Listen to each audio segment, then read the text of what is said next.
The designer handbags glittered under the fluorescent lights as my classmates whispered and pointed at my thrift store backpack, but they had no idea that by the end of senior year, I'd be the one walking away with a full ride to Harvard while they scrambled for community college acceptance letters.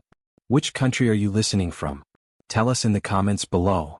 My name is Maya Johnson, and if you had told me 4 years ago that I'd be standing here today, wearing a cap and gown with Harvard University emblazoned across the chest, I would have laughed through my tears. You see, my story doesn't begin with privilege or connections or trust funds. It begins in a small apartment in Oakland, California, where my mama worked 2 jobs just to keep the lights on, and where every piece of clothing I owned came with someone else's memories stitched into the seams. I was 17 when this story really began, though the seeds were planted much earlier. Picture this: Roosevelt High School, a sprawling concrete building in the heart of Oakland where dreams went to die and stereotypes lived forever. The hallways echoed with the sound of designer sneakers against polished floors, Gucci belts catching the afternoon sun streaming through tall windows, and conversations about weekend trips to Napa Valley and family vacations in Europe. And then there was me. I walked those same hallways with my head held high, carrying a faded blue backpack I'd found at Goodwill for $3.50. My jeans came from the same place along with most of my sweaters, my shoes when mama could afford new ones, and sometimes even my school supplies. But what those kids didn't know, what they couldn't see beneath the surface of my secondhand clothes, was that I carried something far more valuable than any designer label.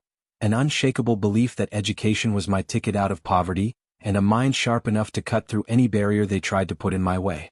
My mama, God bless her soul, had been cleaning offices downtown since I was 8 years old. She'd leave our apartment at 4 in the morning, take 2 buses across the city, and spend her days emptying trash cans and scrubbing floors in buildings where people like us were invisible. Then she'd rush home, change into her uniform for her second job at the local diner, and serve coffee and pie to customers who barely looked up from their phones long enough to say thank you. But mama never complained. Not once. Instead, she'd sit with me at our tiny kitchen table every night, helping me with homework under the dim glow of our single overhead light, reminding me that knowledge was the one thing nobody could ever take away from me. "Baby girl," she'd say, her voice soft but firm as she traced her finger along the pages of my textbooks, "these books are your wings. Don't let anybody clip them." Those words became my anthem, my prayer, my battle cry. Because even at 17, I knew I was fighting a war that started long before I was born, a war against expectations, against assumptions, against a system that looked at the color of my skin and the zip code on my address and decided my future before I even had a chance to dream it myself. Roosevelt High was a microcosm of America in so many ways. The wealthy kids, mostly white, with a sprinkling of affluent Asian and Latino families, clustered together like diamonds in a jewelry store display case, all sparkle and brilliance and untouchable beauty. They drove BMWs and Mercedes-Benzes to school, wore clothes that cost more than my mama made in a month, and talked about their futures like they were reading from a script that had already been written for them. Prestigious universities, family businesses, trust funds that would carry them through life like a golden parachute. The rest of us, the black kids, the Latino kids, the poor white kids from the wrong side of the tracks, the refugees and immigrants still learning English, we existed in the margins of their world. We were the background characters in their stories, the extras in their movies, the ones who served their food and cleaned their houses and disappeared into the shadows when the spotlight moved on. But I refused to accept that role. From the very first day of senior year, I made a decision that would change everything. I decided that if I was going to be different, if I was going to stand out, it wouldn't be because I was trying to blend in or hide who I was. It would be because I was going to be so undeniably brilliant, so unshakably confident, so absolutely excellent that they'd have no choice but to see me. I threw myself into my studies with the kind of intensity that bordered on obsession. While my classmates were posting Instagram stories from house parties and weekend shopping trips, I was in the library surrounded by towers of books, my thrift store notebook filled with equations and essays and dreams written in blue ink. I stayed after school for tutoring sessions, joined every academic club that would have me, and volunteered for extra credit assignments that most students wouldn't touch with a 10-foot pole. My grades were perfect, not almost perfect, not pretty good, but absolutely, unequivocally perfect. I had a 4.0 GPA, I was ranked first in my class of 847 students, and I had test scores that made guidance counselors do double takes. But none of that mattered to my classmates because when they looked at me, they didn't see a scholar or a leader or a future Harvard student. They saw a poor black girl in thrift store clothes who didn't belong in their world. The whispers started small like they always do. Hushed conversations that stopped when I walked by, sideways glances and barely contained snickers, comments made just loud enough for me to hear but quiet enough for them to deny if confronted. "Look at her backpack," I heard Ashley Martinez whisper to her friend during lunch one day. Ashley was the kind of girl who seemed to have been born with everything handed to her on a silver platter. Perfect teeth, perfect hair, perfect family, perfect life. Her father was a tech executive, her mother was a real estate agent who sold million-dollar homes, and Ashley herself carried a Louis Vuitton bag that probably cost more than my mama's monthly salary.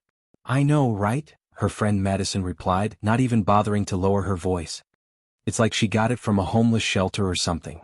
I kept walking, my head high, my spine straight, but their words followed me like smoke, seeping into my clothes and my hair and my consciousness until I could taste the bitterness on my tongue. It wasn't just the backpack, of course. It was everything. It was the way I wore the same 3 sweaters in rotation throughout the winter because they were the only ones I owned. It was the way I brought lunch from home in a brown paper bag while they ordered sushi and salads from the expensive cafe across the street. It was the way I walked to school every morning while they pulled up in cars that cost more than most people's houses. But most of all, it was the way they looked at me, like I was an intruder in their space, a glitch in their perfect matrix, a reminder of a world they'd rather pretend didn't exist. The incident that changed everything happened on a Tuesday in October, during what should have been one of the most exciting times of my high school career. College application season was in full swing, and guidance counselors were scheduling meetings with seniors to discuss their post-graduation plans. I had been looking forward to my meeting with Mrs. Davidson, our head guidance counselor, for weeks. I had prepared a folder with all my transcripts, my test scores, my list of extracurricular activities, and my preliminary college application essays. I had researched scholarship opportunities until my eyes burned from staring at the computer screen, and I had crafted a timeline for applications that would make a military strategist proud.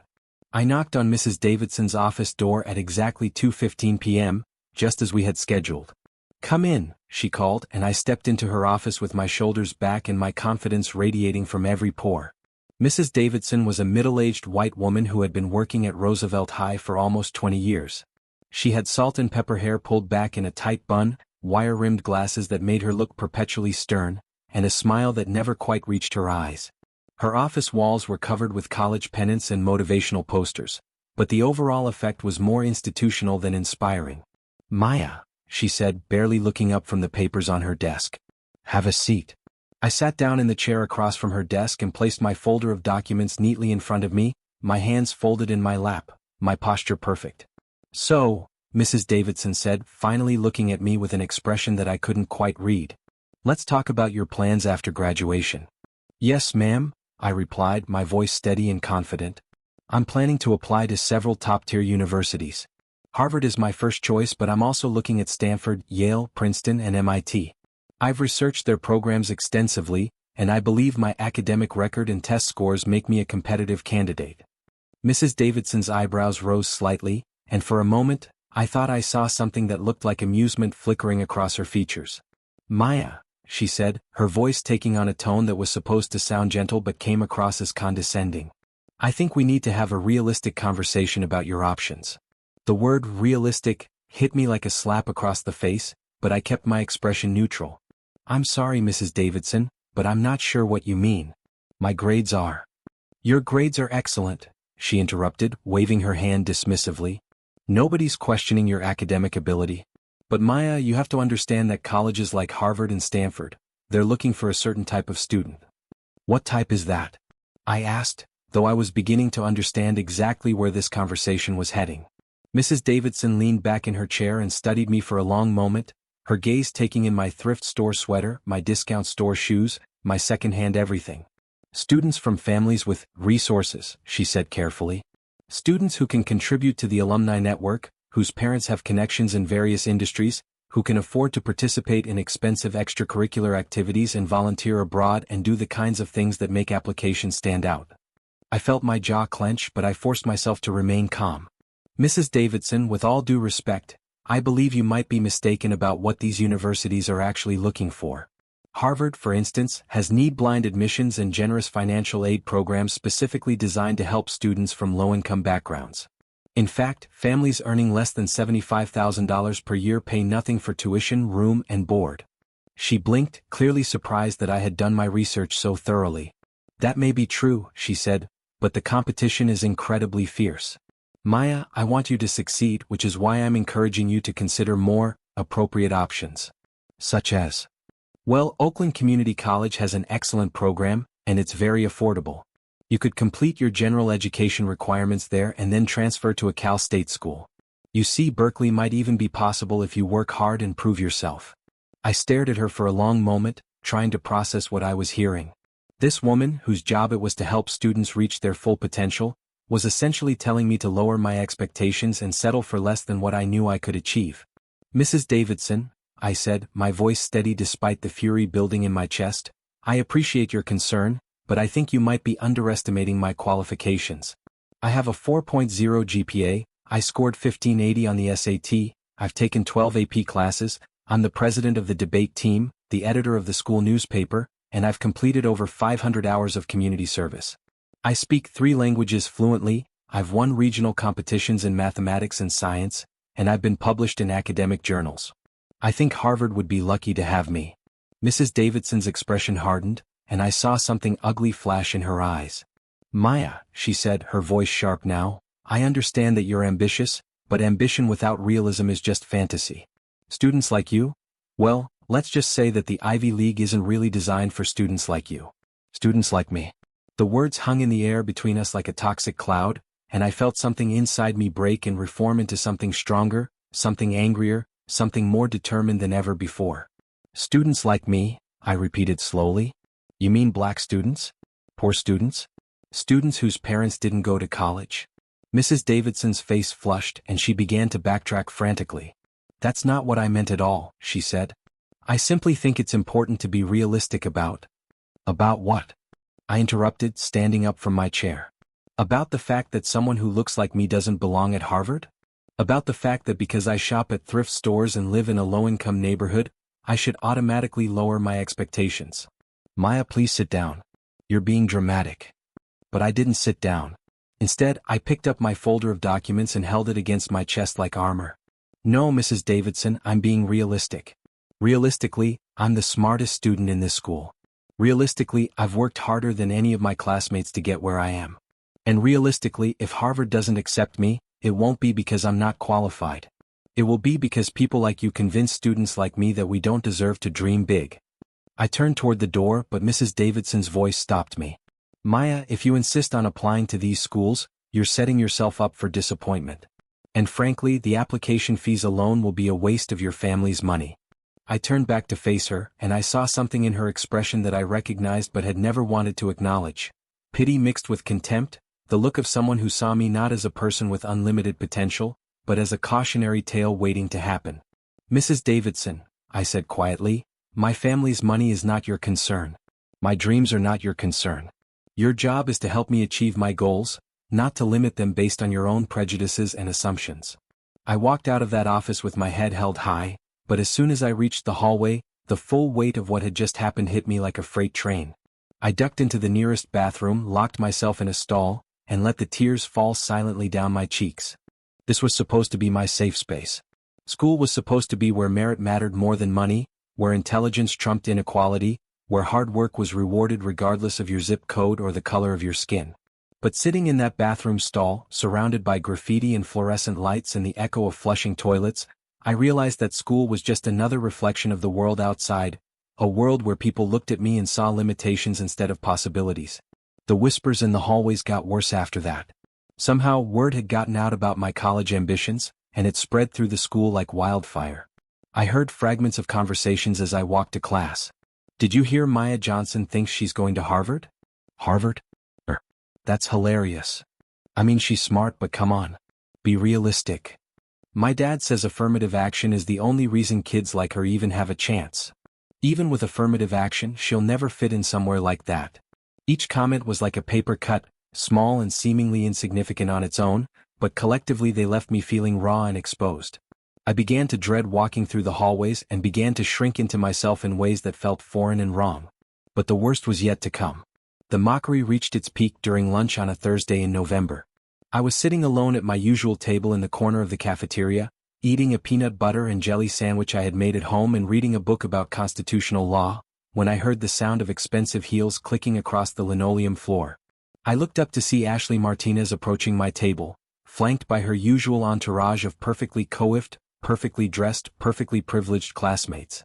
Madison Chin was there, along with Brittany Williams, Sophie Turner, and Emma Rodriguez, the unofficial queens of Roosevelt High, the girls who set trends and decided who was cool and who was not. "Hey Maya," Ashley said, her voice dripping with fake sweetness. "We heard about your college plans. That's so ambitious of you." I closed my book and looked up at her, my expression neutral. "Thank you," I said simply. "We were just wondering," Madison chimed in, "how exactly are you planning to afford Harvard? I mean, even with financial aid, there are still expenses, right? Like, what are you going to wear to classes? More thrift store finds." The other girls giggled, and I felt my cheeks burn with embarrassment and anger. "And what about textbooks?" Sophie added. "I heard Harvard textbooks can cost like $1,000 per semester. Are you going to buy those used too?" "What about social events?" Brittany joined in. "I mean, Harvard has all these exclusive parties and networking events. You'll need proper clothes for those, right? Designer dresses and expensive jewelry and what about spring break?" Emma interrupted. "All the Harvard kids go to Martha's Vineyard or the Hamptons or Europe. Are you going to fit in with your unique sense of style?" They were all laughing now, their voices growing louder and more cruel with each comment.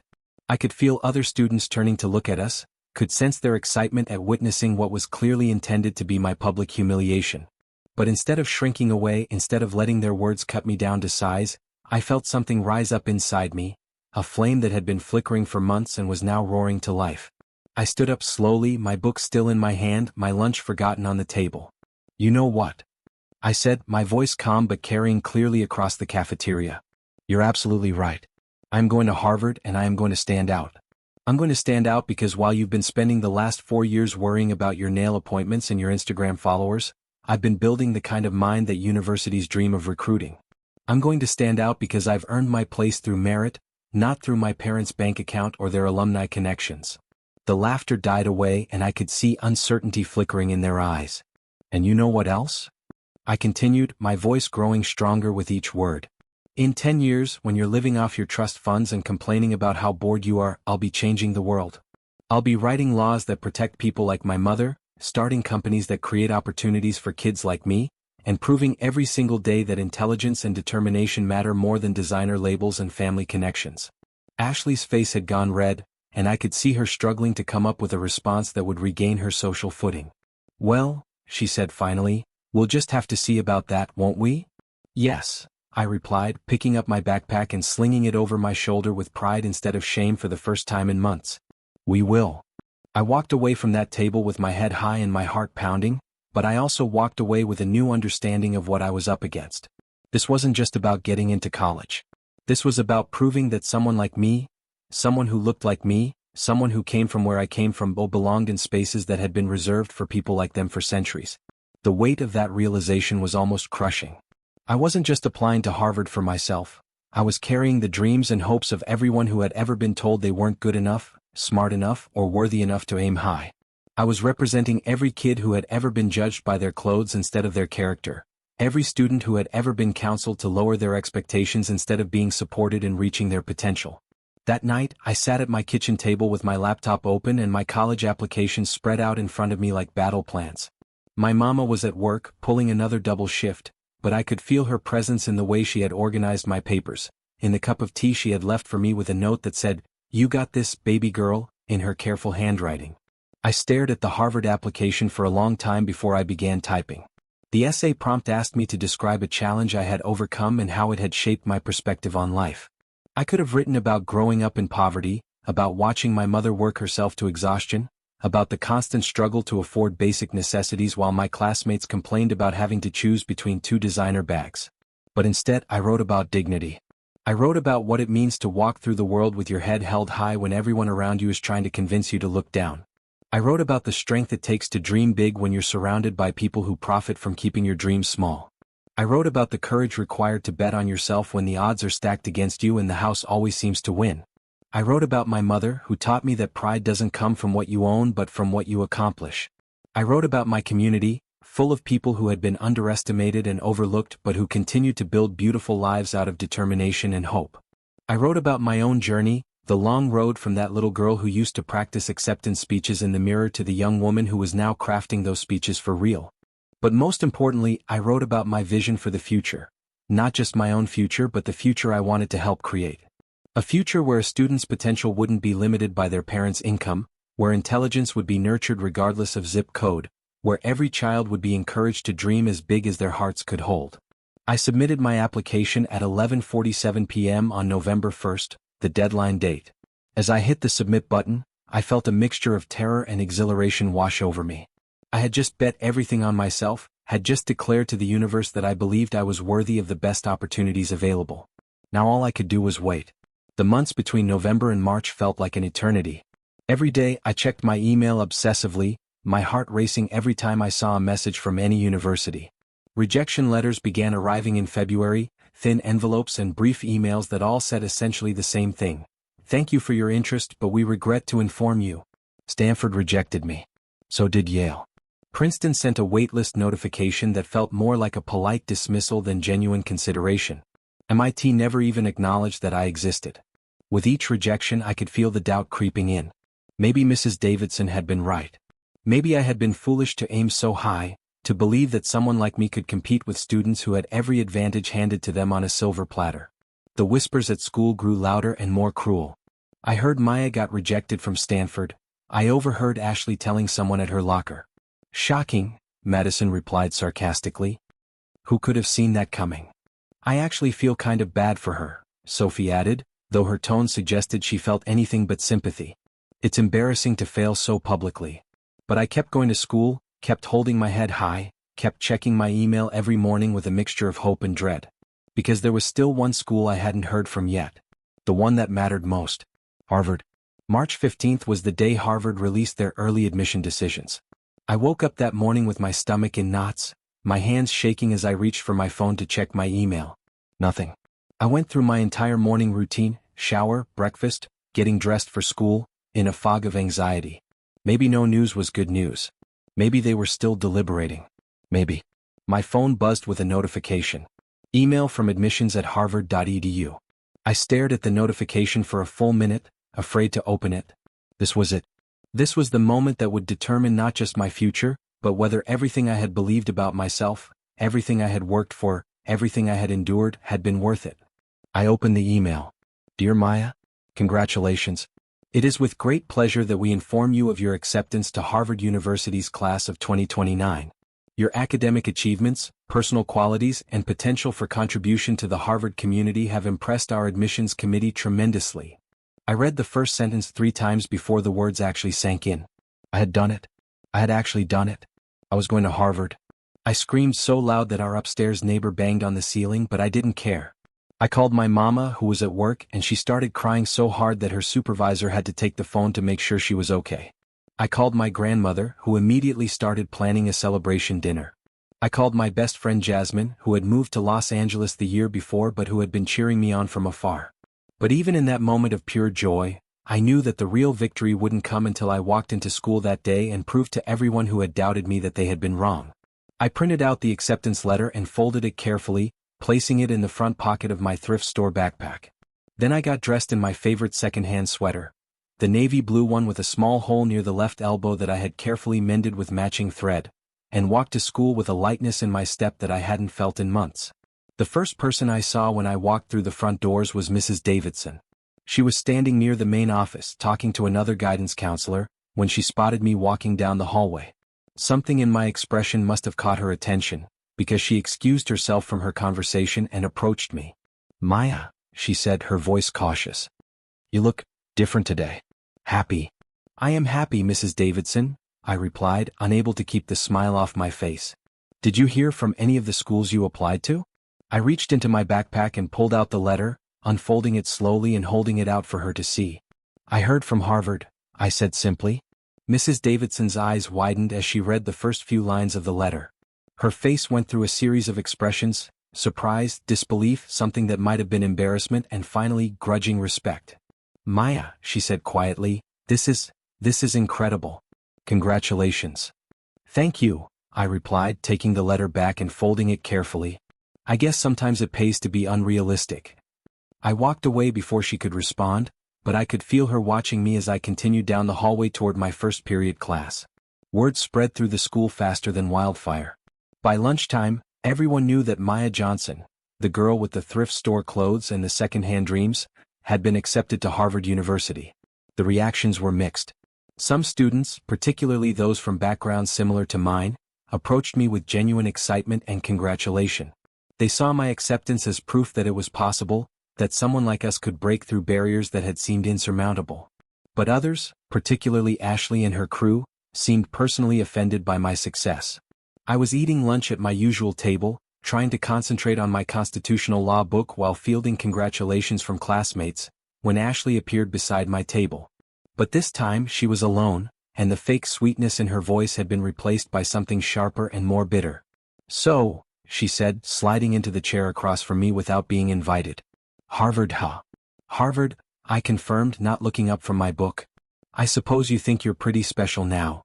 I closed my book and looked at her directly. "Ashley, I thought I was pretty special before I got into Harvard." The acceptance letter just confirmed what I already knew about myself. Her face flushed red, and I could see her struggling with something she wanted to say but wasn't quite brave enough to voice. "You know this doesn't change anything, right?" she finally said. "You're still the same girl who shops at Goodwill and brings lunch in a brown paper bag. Designer clothes don't come with acceptance letters." I smiled at her, a real smile this time, not the polite mask I had been wearing for months. "You're absolutely right," I said. "I'm the same girl. I'm the same girl who values substance over style, who understands that true worth comes from what you contribute to the world, not what you can afford to buy from it. I'm the same girl who has learned more about resilience and determination from shopping at thrift stores than you'll ever learn from having everything handed to you." I stood up, gathering my books and my brown paper bag lunch. "The difference is," I continued, "now I have a Harvard education to add to all the other things that make me who I am. And in 4 years, when I graduate from one of the most prestigious universities in the world, I'll still be the same girl who remembers where she came from and who she's fighting for." Ashley stared at me for a long moment, and I saw something in her eyes that I had never seen before: uncertainty. For the first time in her life, someone she had dismissed and belittled had achieved something she couldn't buy, couldn't inherit, and couldn't fake. "Whatever," she said finally, but her voice lacked its usual confidence. I walked away from that conversation feeling lighter than air. The girl who had spent months feeling like an outsider, like she didn't belong, had finally found her place. Not because Harvard had validated her worth, she had always been worthy, but because she had proven to herself that her dreams were not too big, her hopes were not too high, and her ambitions were not unrealistic. Graduation day arrived in June like a gift wrapped in sunshine and possibility. I stood in the wings of the auditorium stage, wearing my cap and gown, waiting for my name to be called as valedictorian of Roosevelt High School's class of 2025. The auditorium was packed with families, friends, and faculty members, all gathered to celebrate the achievements of 847 graduating seniors. I could see my mama in the third row, wearing the dress she had bought specifically for this occasion, her first new dress in 3 years. She was crying already, and I hadn't even given my speech yet. Next to her sat my grandmother, my Aunt Rosa, my cousin Marcus, and several family friends who had watched me grow up and had been part of my support system throughout this journey. They were all beaming with pride, and seeing their faces gave me the strength I needed for what I was about to do. Principal Johnson stepped up to the microphone to introduce me. "Ladies and gentlemen," he said, his voice carrying clearly through the sound system, "it is my honor to present our valedictorian, a young woman who has exemplified excellence in academics, leadership, and character throughout her 4 years at Roosevelt High School. She will be attending Harvard University in the fall on a full scholarship. Please welcome Maya Johnson." The applause was thunderous as I walked across the stage to the podium. I looked out at the sea of faces, some friendly, some neutral, some still skeptical, and felt a calm settle over me that I had never experienced before. "Fellow graduates, families, faculty, and friends," I began, my voice steady and clear. 4 years ago, I walked through the doors of Roosevelt High School as a scared 14-year-old girl who wasn't sure where she belonged. I was wearing a sweater from Goodwill, carrying a backpack that had seen better days, and holding on to dreams that some people told me were too big for someone like me. I paused, letting my gaze sweep across the audience, making eye contact with Mrs. Davidson, with Ashley and her friends, with all the people who had underestimated me. "Today I stand before you as your valedictorian, as a Harvard-bound scholar, and as living proof that your circumstances don't define your destiny, your choices do." The applause began again, but I held up my hand to continue. "I want to talk to you today about dignity," I said. Not the kind of dignity that comes from designer clothes or expensive cars or family connections, but the kind of dignity that comes from knowing who you are and refusing to let anyone else define your worth. I could see heads nodding throughout the audience, particularly among the students and families who looked like me, who had struggled like me, who had been told to dream smaller like me. Dignity is walking into a room with confidence even when your clothes came from a second-hand store. Dignity is pursuing excellence even when others tell you to be realistic. Dignity is believing in yourself even when the world suggests you shouldn't. I looked directly at Ashley, who was sitting in the front section with the other honor students. Some of you in this audience have had every advantage: financial security, family connections, expensive tutoring, and designing everything. And that's wonderful. You are blessed, and I hope you use those blessings to make the world better. I shifted my gaze to include the entire audience. But for those of you who have had to fight for every opportunity, who have had to prove yourselves over and over again, who have been told that your dreams are unrealistic or inappropriate, I want you to know that your struggles have not been in vain. They have made you stronger, more resilient, more determined, and more compassionate than you ever could have been otherwise. The emotion in my voice was genuine now, coming from a place deep in my heart where I had stored up all the pain and doubt and fear of the last 4 years. My mother is sitting in this audience today, I continued, gesturing toward Mama, who was now openly weeping with pride. She has worked 2 jobs for as long as I can remember, cleaning offices and serving food, making sacrifices I'm only now beginning to understand. She never had the opportunity to go to college herself, but she made sure I had every opportunity to pursue my education. I paused to let the emotion settle. Every piece of clothing I've worn to school for the past 4 years came from a thrift store or a discount rack. Every school supply I've used was bought with careful consideration of our family budget. Every meal I've eaten in this cafeteria was packed in a brown paper bag because we couldn't afford the meal plan. I could see some of my classmates shifting uncomfortably in their seats, perhaps remembering their cruel comments and thoughtless jokes. But you know what? I wouldn't change any of it. Because those experiences taught me the value of hard work, the importance of education, and the power of perseverance. They taught me to be grateful for opportunities instead of entitled to them. They taught me to see possibilities where others see limitations. The applause was building again, but I wasn't finished yet.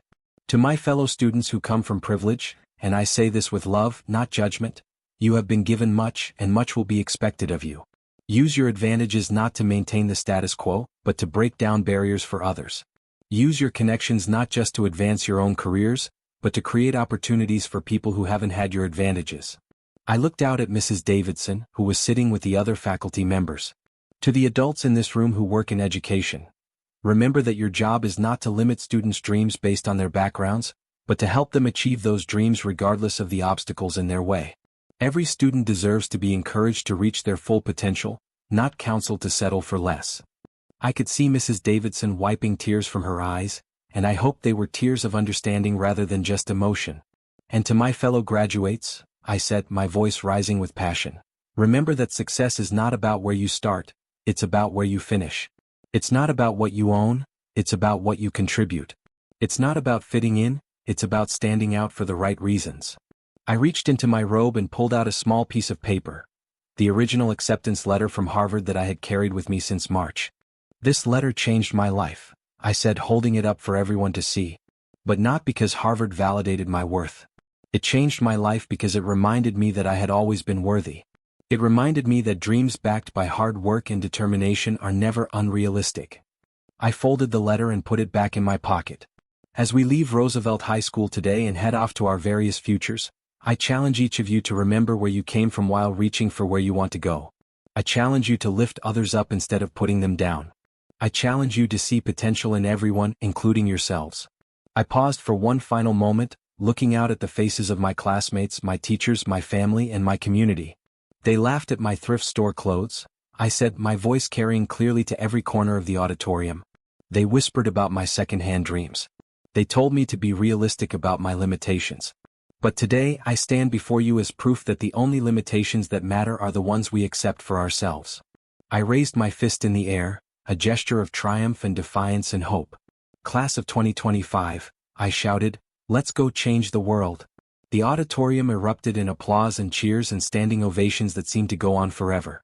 I could see my mama sobbing with pride, my classmates on their feet, even Mrs. Davidson applauding enthusiastically. But the moment that meant the most to me came as I was walking off the stage.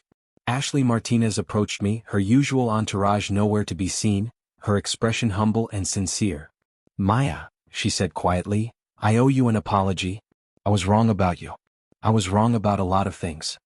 I looked at her for a long moment, seeing not the mean girl who had tormented me, but a teenager who was grappling with her own insecurities and prejudices. "We were all wrong about a lot of things," I replied. "The difference is now we have the chance to do better." She nodded, and I could see genuine respect in her eyes for the first time. "Congratulations on Harvard," she said. "You earned it." "Thank you," I said. "And Ashley? Good luck at USC. I heard you got in. That's a great school." She smiled, a real smile this time, and extended her hand. "Maybe we'll run into each other in the future," she said. "Maybe we will," I agreed, shaking her hand. "And when we do, I hope we'll both be proud of the women we've become." As I write this story now, 6 years later, I'm sitting in my apartment in Cambridge, Massachusetts, putting the finishing touches on my Harvard Law School thesis on educational equity and civil rights.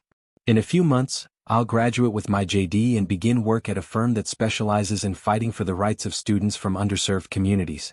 My thrift store backpack sits in the corner of my room, retired but not forgotten. It holds a place of honor in my apartment, a reminder of where I came from and why I do the work I do. My mama still works 2 jobs, but now she also gives talks at local schools about the importance of supporting your children's dreams. She's become something of a local celebrity, known as the woman who raised the girl who went from Goodwill to Harvard. Mrs. Davidson retired 2 years ago, but not before implementing new policies at Roosevelt High that require guidance counselors to encourage students to apply to reach schools and provide support for college application fees for low-income students. She sent me a letter when I was accepted to law school, apologizing again for her initial reaction and thanking me for teaching her to see students' potential rather than their limitations. Ashley Martinez and I have actually stayed in touch. She's working in tech now, and she's made it her mission to increase diversity and inclusion in Silicon Valley. We've laughed about our high school drama, but we've also had serious conversations about the ways that privilege and prejudice shaped our interactions with each other. She's become an unexpected ally in the fight for equity and justice. But the real victory isn't in the degrees on my wall or the job offers in my inbox or the recognition I've received. The real victory is in the letters I get from students across the country who heard my story and decided to dream bigger than anyone told them they could. There's Maria in Phoenix, who applied to MIT despite her counselor's advice to stick to community college.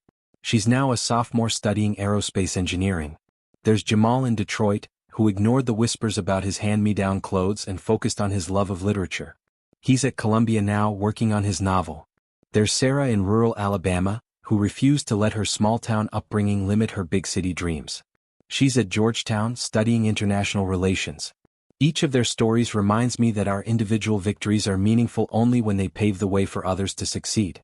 The girl who walked through Roosevelt High's doors in thrift store clothes and second-hand dreams has become a woman who understands that true success isn't about escaping your circumstances.